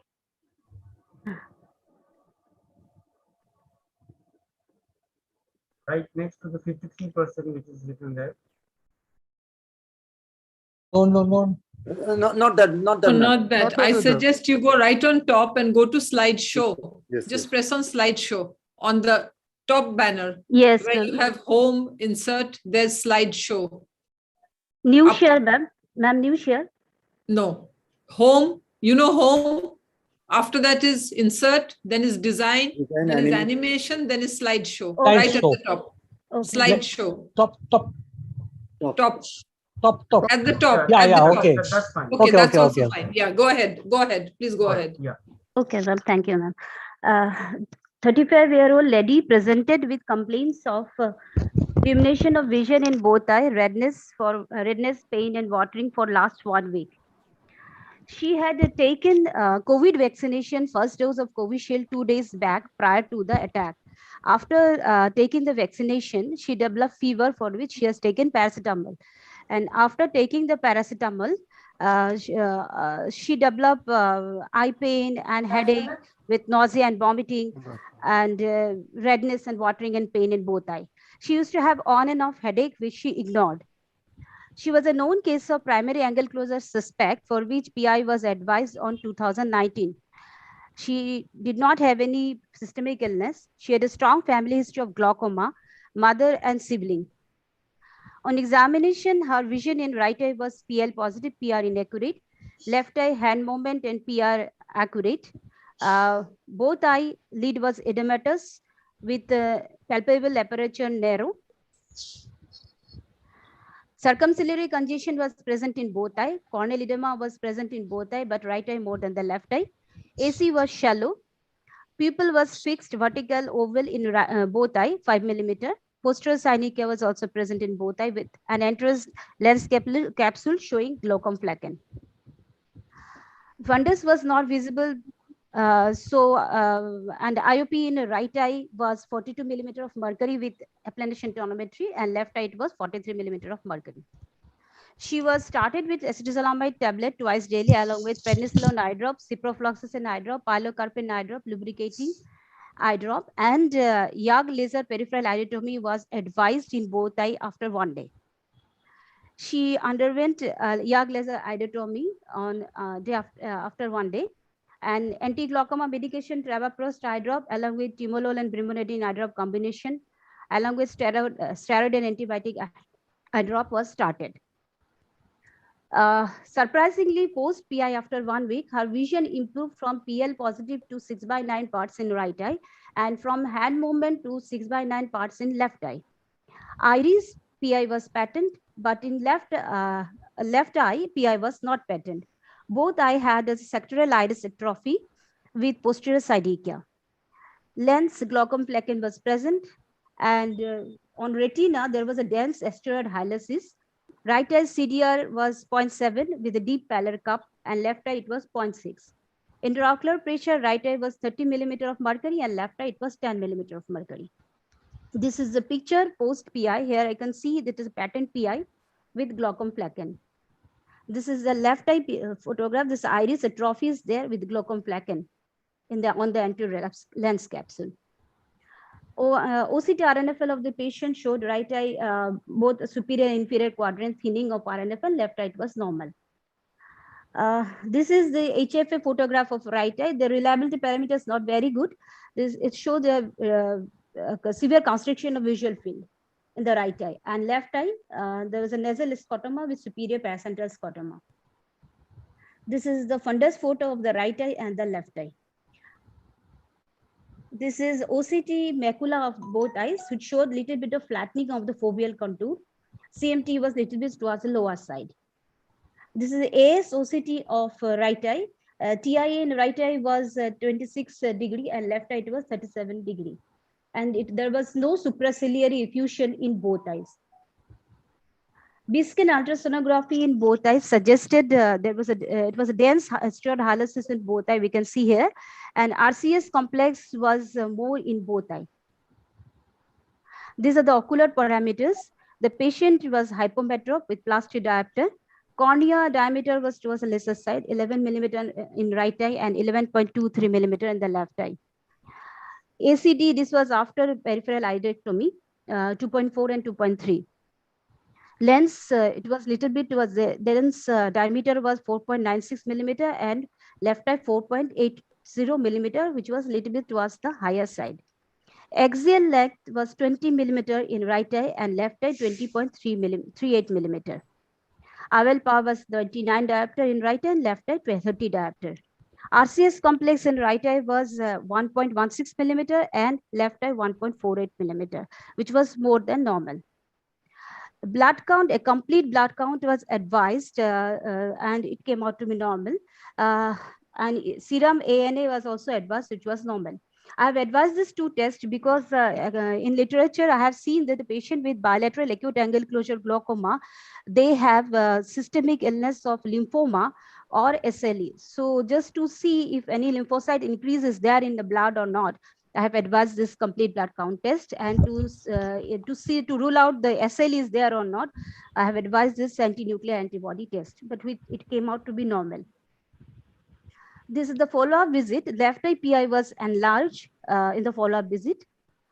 On follow-up visit after 2 weeks, was best corrected visual acuity was improved to 6/6 parts in both eye from hand movement in PL. Intraocular pressure also came down to 10 and 14 millimeter in both eyes, but the PI was not patent in subsequent week. So repeat PI was done in both eye, and surgical PI was planned if PI not patent in next visit. But luckily after 2 weeks, PI became patent in both eyes. So my differential diagnosis to the case is bilateral acute attack of angle closure glaucoma due to small eye or nanophthalmus. Drug-induced bilateral acute angle closure glaucoma is excluded because as there was no exudative retinal detachment or any supraciliary effusion, or no, she was not taking any other medication except paracetamol, which is not known to cause any angle closure angle closure glaucoma. So it was excluded. Bilateral acute angle closure due to spherophakia was also excluded because the patient was hypermetrop, and the lens after dilatation, it was normal. So my final diagnosis is bilateral acute attack of angle closure glaucoma secondary to nanophthalmus or simple microphthalmus. Would considered eyes nanophthalmic if anterior segment was crowded, if the eye was hyperopic. Yeah, Dr. Orpit, we'll leave the discussion to Okay, Dr. sir. Nazrul Islam. Okay, sir. Dr. Nazrul Islam, please, for the discussion. Sir, of this case. Okay, good evening, sir. Thank you, Alokeshta and KO, for giving me opportunity for discussing the case. This angle closure glaucoma or angle closure attack is very common in non-ophthalmic eye, and non-ophthalmus is a rare inherited disorder characterized by a small eye with a small cornea, shallow anterior chamber, narrow angle, high lens to eye volume ratio, and the eyes are highly myopic, hyperopic because of short axial length, usually less than 20 or 21 millimeter, and frequently develop angle closure glaucoma. And in this case, if the surgery is performed, there are chances of uveal effusion and retinal detachment. And uveal effusion and retinal detachment causes angle closure glaucoma by producing a forward shift of lens iris diaphragm, leading to pupillary block mechanism. Among the available treatment modalities, laser iridectomy or laser gonioplasty, that is retraction of the peripheral iris, is the highest success rate and remains mainstay of the treatment. Other modalities are medical treatment that may be effectively, although miotics may increase the pupillary block. Surgical treatment, surgical therapy has a high complication and associated to uveal effusion.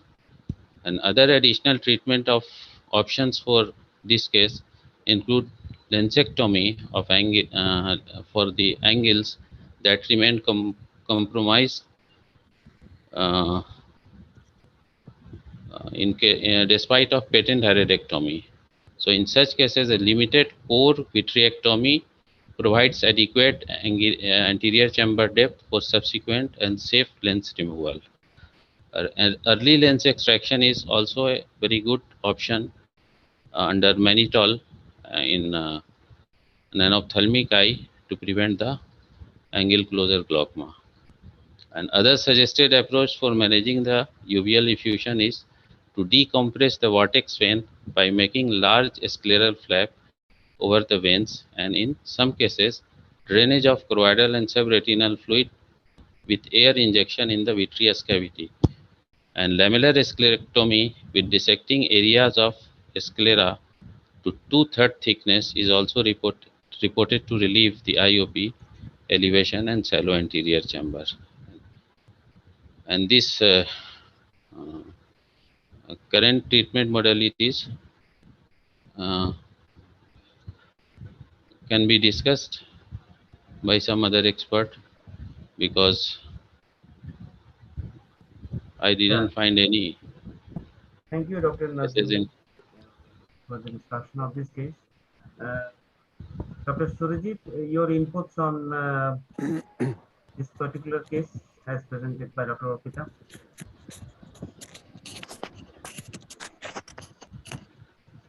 Nanophthalmus is already known entity which is problematic if not taken adequate care. That is why for every angle closure glaucoma, or especially for the bilateral angle closures, it is important to measure the axial length. And the axial length itself tells you many times and saves you many times, and adequate protection can be taken with the help of the retina colleagues by doing a prophylactic partial thickness sclerotomy, just to prevent the intraoperative supraparietal in these cases, which we are very much prone to. So yes, that is true. especially the ophthalmic eyes which are less than 16 or 16 millimeter or less, but very dangerous. 16 to 18 is still somewhat with management protection you can get saved. You really have to be very careful. Thank you. Yeah, this is more than 19, so maybe it is just beyond the nanophthalmic range. But the question arises whether it can be a idiosyncratic reaction to either the COVID infection or not. That is hypothetical. It may be a idiosyncratic reaction to that. Yeah. Alokesh. Yes. Hello. Yes, you're audible. I have certain observation, particularly if we look at the phenotypes of all these patients, they are very, very closely similar situation. And we are tempted to call all short eyes as an anophthalmos, but the definition here is very, very rigid. Axial length less than 20.3 millimeter is only one of the criteria, but we should look for the other criteria, like a small eye in a deep-seated eye in a very small orbit, and most important being the very high lens to eye volume ratio, and echography should be done for a pre-op chorioretinal excessive thickening and a very thick sclera. Else, they can fall under a RAM, the relative anterior macrophthalmos. It can't be an ophthalmos also. And second point is that you have seen the pictures, does it appear to be an ophthalmic eye? The cornea particularly. No, it sectoral atrophy, what was shown, they are much peripherally. Yes. Another, there are all two to three more aspects. In the history, it was told that the asteroid hallucis is more on the left, but on the USG, it was more on the right. And the PI, the presenting IOP was more on the left eye, 43. You have done a PI, laser PI, and the laser PI was said to be not that patent in left eye, but the left eye pressure came down from 43 to 10, and after a successful work better in the left eye most probably. Possibly, but this is a rare phenomenon.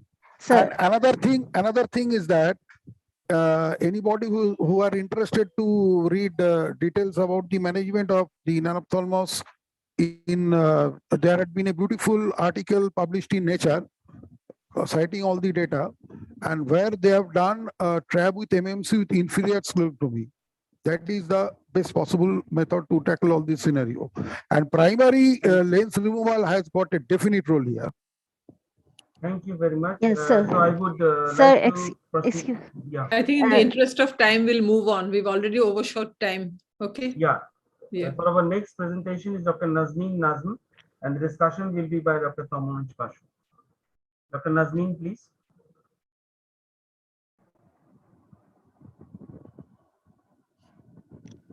Yes, sir. Good evening. Just a minute.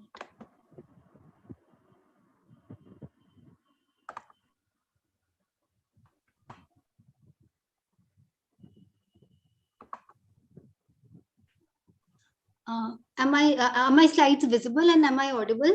Yes, both. Yeah, so thank you first of all to Cow for giving me the opportunity to present my case here. So secondary angle closure, what lies beneath? So secondary angle closure glaucoma occurs as a sequel to a wide range of ocular conditions and systemic conditions, and proper management depends on a correct diagnosis and early detection of underlying pathology, and prompt treatment are important for successful outcome. We know that a wide range of conditions can lead to secondary angle closure, like swollen lens, neovascular glaucoma, etc. So my case is the patient who was 62 years old, who was non-diabetic and non-hypertensive. So this is the ocular examination. In the right eye, his best criteria visual acuity with a 3-diopter correction was 6/6. His intraocular pressure in the right eye was 46.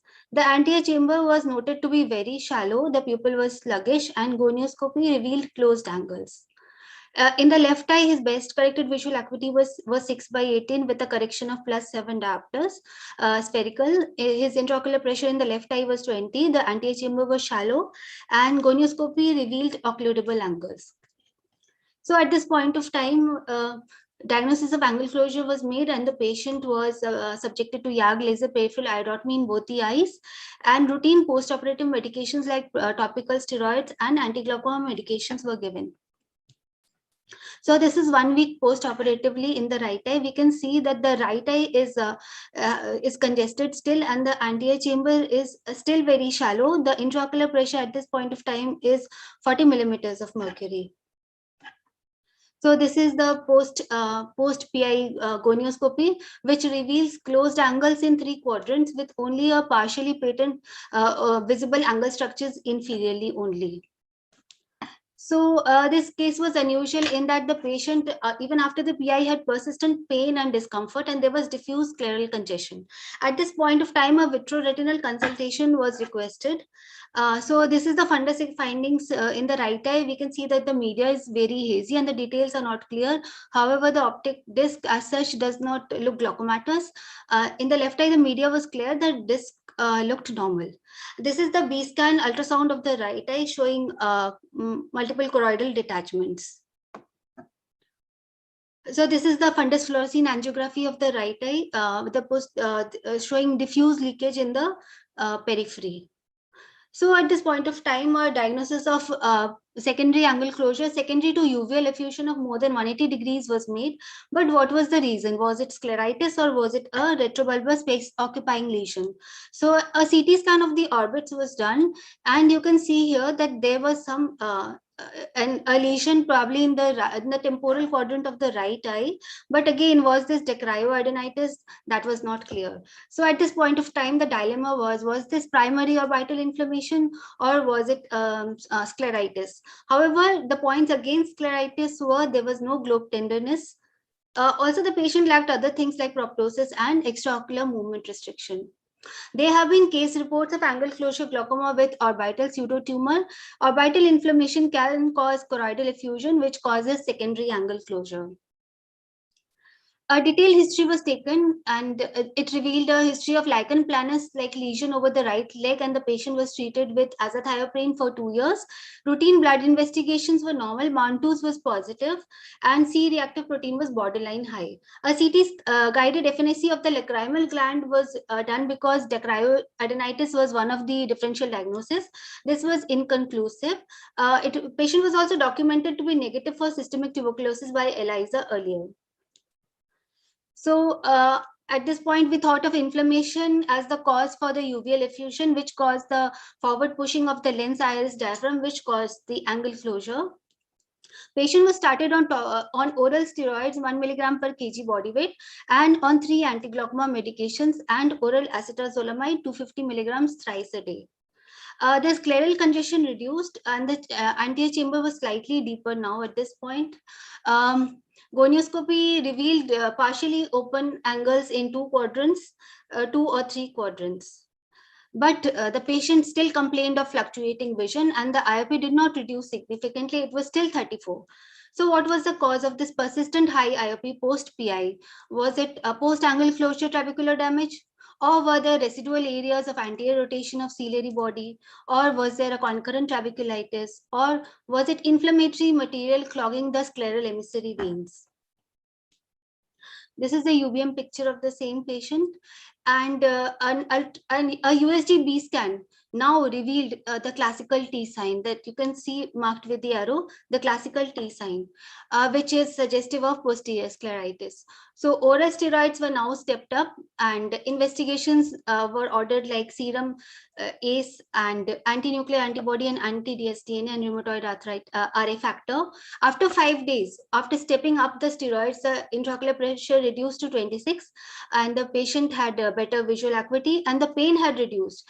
And most importantly, the uveoscleral thickness had reduced, and the T sign had reduced on the B-scan ultrasound.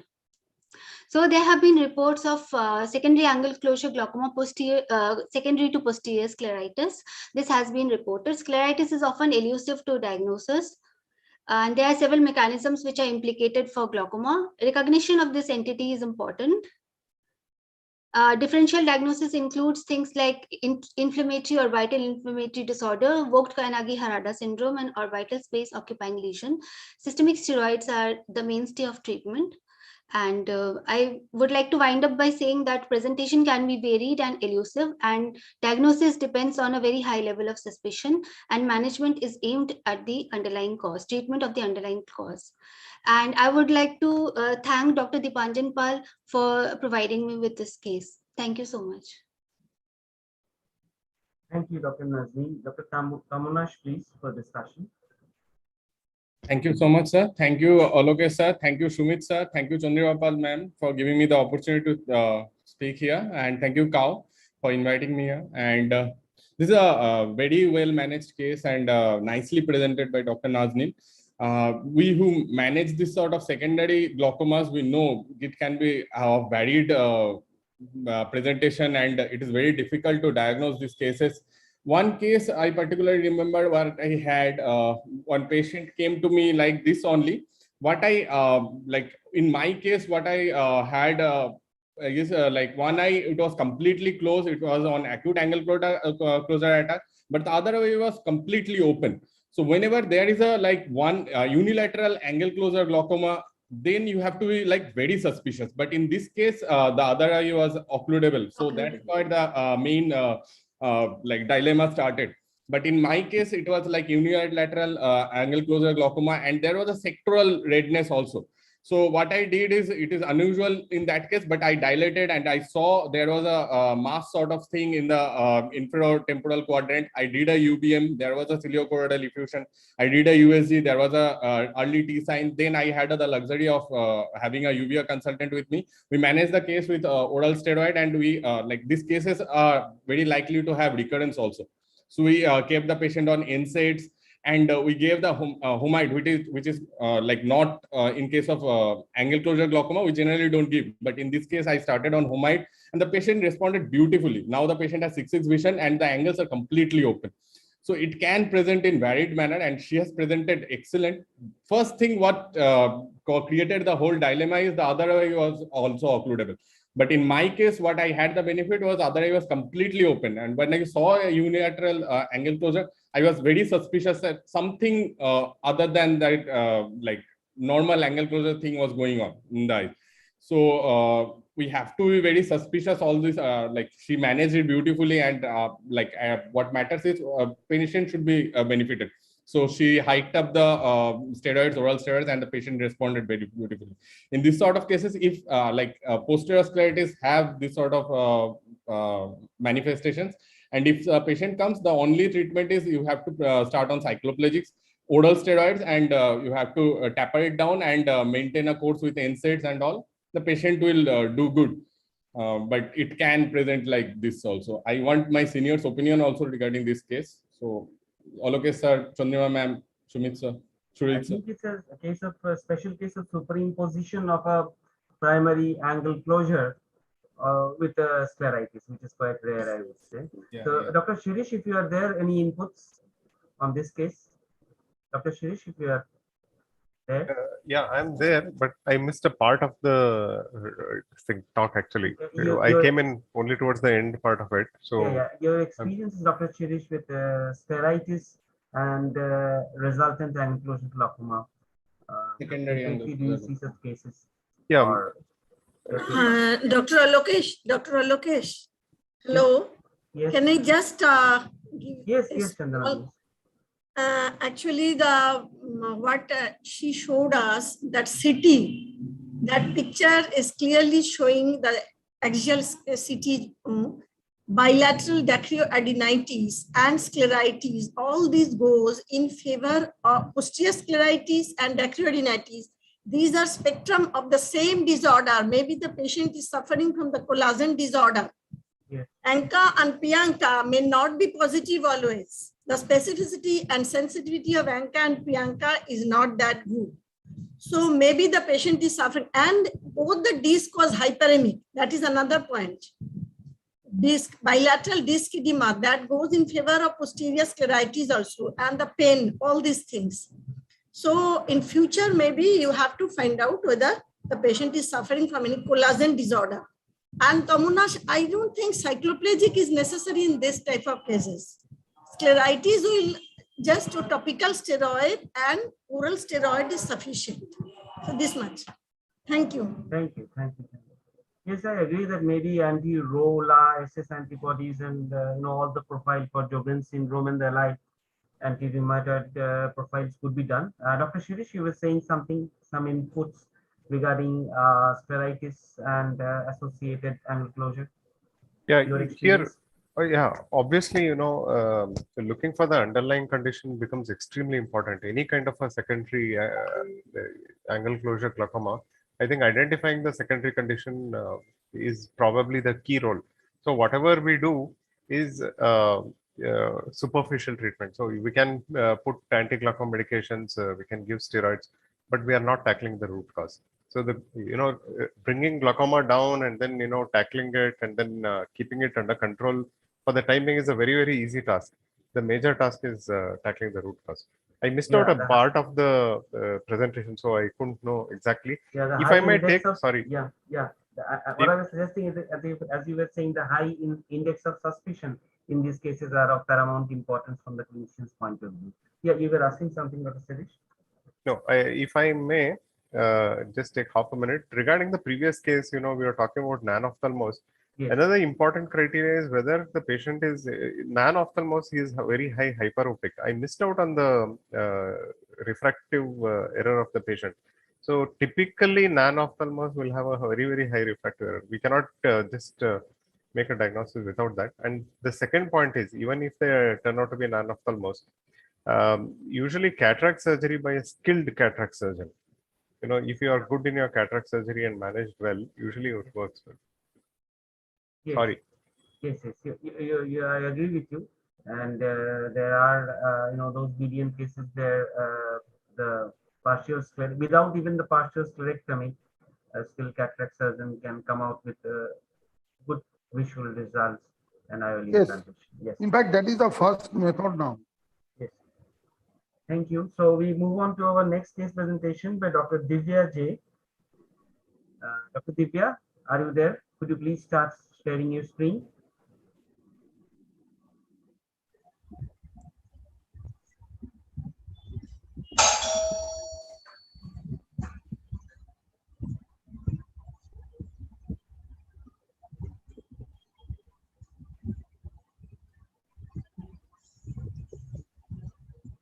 Yeah, your screen is visible. Yeah. My slide is visible. Yeah, you're audible. Please carry on, Dr. Divya. I'd first like to thank Kolkata Academy of Ophthalmologists for giving me this opportunity to present a case. This case is it's a straightforward case of angle recession in a 9-year-old girl who presented to us for a routine checkup. 1 year prior to the present visit, she had an injury to her right eye. And 1 year ago, she suffered blunt trauma with a tennis ball. And following that, her vision was best corrected to 6/9 with no improvement even with pinhole. Uncorrected and best corrected were same. The positive findings included subconjunctival hemorrhage. There was mild iritis. The pupil was reacting in brown. Lens was clear and anterior vitreous phase was normal. The fundus findings were also normal. The other eye was normal at the initial visit, which was conducted elsewhere, according to the records.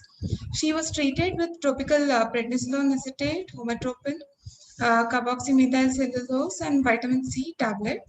And after a total treatment duration of around 5 weeks, she was relieved of all symptoms and her visual acuity improved to an uncorrected distance visual acuity of 6/6. At the current visit, the patient presented for a routine checkup and she had a complaint of occasional mild pain and discomfort in her right eye with mild irritation. However, there was no visual complaints or flashes, floaters, or any glare or halos. Both eyes showed very normal anterior segment examination. However, AT was abnormal And applanation tonometry gave IOP of 28 millimeter of mercury in the right eye, with the left eye showing 16 millimeter mercury. On subsequent gonioscopy, she was found to have enlarged ciliary body bandwidth in entirety of 3 quadrants, almost 270 degrees in the right eye. The left eye findings were within normal limits, and fundus findings were also normal in both the eyes. Gonioscopy showed, as I had already mentioned, enlarged ciliary body band width. Visual fields in both eyes were within normal limits. Patient was then prescribed brimonidine and brinzolamide combination eye drops daily. After 2 weeks, the patient was re-examined and IOP was measured as 16 millimeter mercury in both eyes. Sir, may I proceed with the discussion or? Yeah, hello. Yeah, thank you. We will have the discussion. I would like to ask Dr. Shumit Chaudhary to discuss this case for us. Shumitda, are you there? Yes, I'm there.